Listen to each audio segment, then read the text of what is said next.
I am so glad that you are here, and I'm super happy to be able to share these things with you and give you a little taste of what I do with the one-to-one clients in a much longer, larger capacity. So the first thing I want to touch on here in this video is the values and beliefs work that we do in one of the very first sessions together. So the reason why I focus so much on values and beliefs is because our values guide everything that we do. And I don't know about you, but many people out there don't ever think about the values that guide them. So to put it a little more clearly, I'm going to give you an example.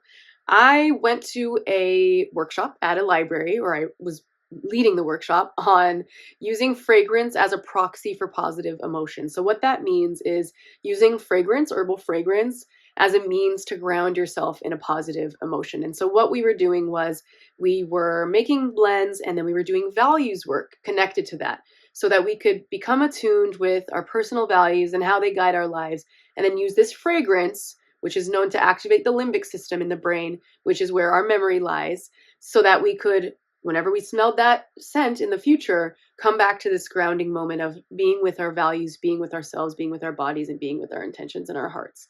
And I asked this room full of people who were predominantly in their 50s and 60s, probably, some a little older, some a little younger, but that was the predominant age range, if they had ever, one, thought about their values before, or two, done values work.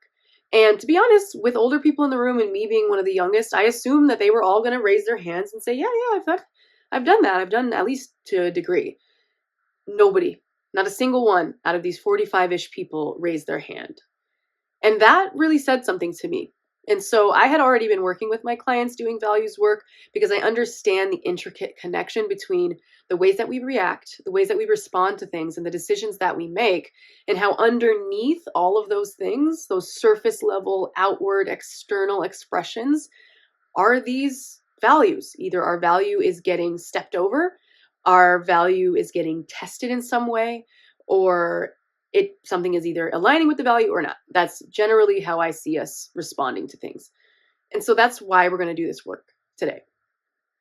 If you want to pause this video at any point in time, please do so. I also will have a PDF connected to the description that you can download so that you can see it in front of you. And there's also going to be a second download, where you can actually write down the values that come up for you here today so that you can align with them and put it somewhere up. Like I have this cork board here that I put things up on that matter to me, and you can do that so that they're in front of you all the time.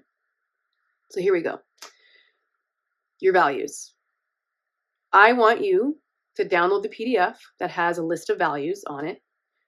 And I want you to take a highlighter or a pen and either circle or highlight your top 10 values. Just the first 10 that really pop out to you. Okay, you got that? Now that you have your top 10, and again, feel free to pause this if you need more time. Now that you have your top 10, I want you to take your pen or your highlighter and star your top 5 values. So go ahead and do that. Now that you have your top 5 values, I want you to go ahead and just circle or put exclamation points or star on both sides your top 3. And then once you have your top 3, I want you to pick your number 1 biggest value. What is the thing that you think about when you are in certain situations, when you're deciding on what job to take, when you're deciding on whether or not to buy that coat? If you are having trouble identifying your values, don't worry, don't fret. That is also normal. I can support with that. So I want you to get grounded in your seat, and we're going to do a brief little meditation. It's not going to be long, but just settle in for a second. Put your feet on the ground. Feel your feet on the ground. We're going to get mindful. So once you put your feet on the ground, get in a comfortable position. I want you to go ahead and take a few deep breaths.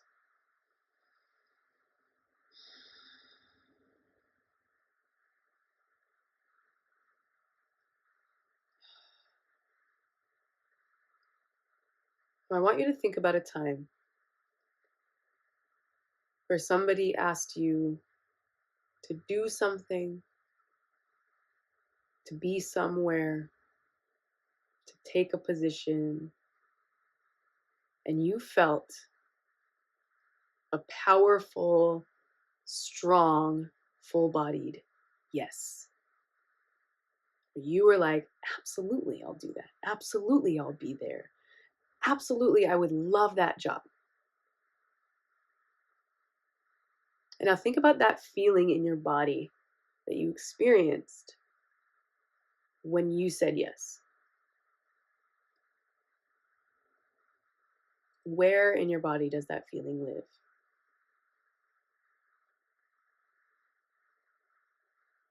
Is it in your chest? Is it in your belly? Do you feel it in your cheeks? Once you can pinpoint that spot, put a hand there. Place a hand there. And then I want you to ask yourself, what value was being affirmed, nurtured? Was it the value of connection? Was it the value of financial freedom? Was it the value of reciprocity and care?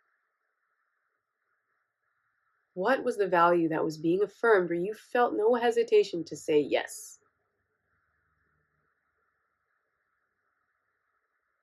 Once you put your finger on that value, go ahead and write that one down.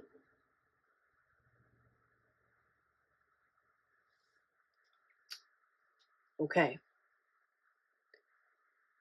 So now that you have your top value, your top 3, this is homework for you to do on your own.